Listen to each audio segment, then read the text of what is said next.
Il-bsaten fir-roti mhux ser ifixklu gvern li huwa determinat biex jaħdem għal ġid nazzjonali, imma t-telf ta' ħin li jikkawżaw jista' jtellef lil pajjiżna investiment importanti.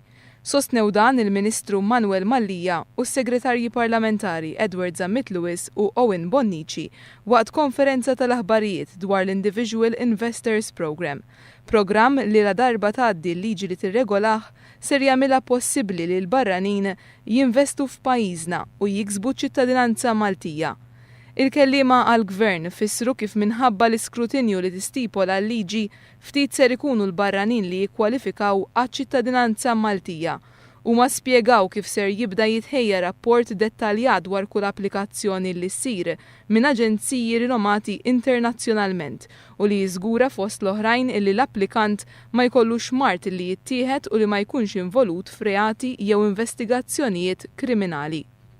Għalhekk l-Oppożizzjoni Nazzjonalista qiegħda biss tipprova tbeżża bil-babaw meta semmi nies li mhumiex denji li jingħataw iċ-ċittadinanza Maltija bħala ċittadini potenzjali.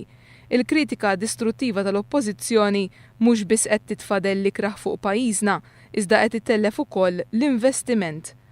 Portugal, Spanja, Bulgarija jew nedew jew qed inedu programmi biex jippruvaw jieħdu daw l-investituri huma. U allura jekk ma jkollniex politika llum ta' bbażata fuq il-kunċett ta' delivery mhux se jkollna ir-riżultati għalfejn għaliex l-aħjar nies ħajħodhom ħadd ieħor. Għal darb'oħra l-Oppożizzjoni qed tkun negattiva u minflok il-ġid nazzjonali għażlet l-interess tagħha, sostnew il-kelliema tal-Gvern. L-Oppożizzjoni mhux biss qed tipprova tfixkel lill-Gvern iżda għażlet ukoll illi tuża r-rikatti. Fil-fatt, il-kap tal-Partit Nazzjonalista Simon Busuttil qal li la darba jkun fil-Gvern ser jirtira kwalunkwe ċittadinanza li tkun ingħatat mill-Gvern preżenti. Il-kelliema tal-Gvern sostnew li bekk toħroġ fil-beraħ l-arroganza tal-kap tal-Oppożizzjoni illi qed jadotta politika infantili fejn jgħid ċaru tont illi jekk ma jilabx iħassar. L-istess kelliema spjegaw ukoll kif esponenti fih dan il-Partit Nazzjonalista jgħidu mod u jagħmlu mod ieħor. Għandna dritt nagħmlu din id-domanda li fil-fema tajja hija leġittima. Jekk inti l-partit tiegħek huwa tant kontra dan il-programm, kif inti tiddefendi u hemm ukoll id-ditta ta' membru parlamentari ieħor min ma ħax il-kuntratt. Jirriżulta li l-avukat Teris Komodini Kakija, illi hija kandidata l-elezzjonijiet tal-Parlament Ewropew f'isem il-Partit Nazzjonalista, qed tiddefendi fil-qorti lil kumpanija li ġiet it-tieni fis-sejħa l-interess biex ikun amministrat dan il-programm. Kumpanija li tinkludi interessi ta' min ikkritika dan il-programm, fosthom id-deputat nazzjonalista Francis Zammit Dimek.